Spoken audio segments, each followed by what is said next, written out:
রাধে রাধে, কেমন আছো তোমরা? আমি আমার পুরাতন এবং নতুন সকল শিক্ষকদের জানাচ্ছি হ্যাপি টিচার্স ডে। তো সেদিন সকাল সকাল উঠে পড়েছিলাম, পুজো টুজো দিয়ে স্নান টান সেরে নিয়েছিলাম, আর সেদিন ছিল লক্ষ্মী পুজো।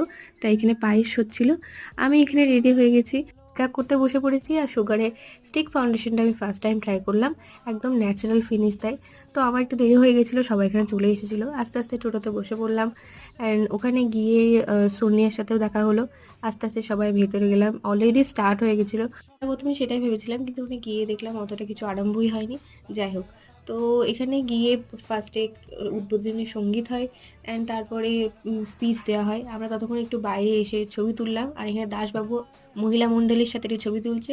আজকের ফাইনাল লুকটা তোমাদের আমি শেয়ার করে দিলাম। যাই হোক, তারপর অনেকক্ষণ পর বাড়ি ঢুকি, বাড়ি হয়ে ফ্রেশ হয়ে সন্ধ্যের সময় সূর্যের সাথে একটু মারামারি করছিলাম, আর একটু পড়তে বসেছিলাম কারণ সামনে পরীক্ষা। ব্যাস এইটুকুই। ভালো লাগলে অবশ্যই লাইক করবে। বাই।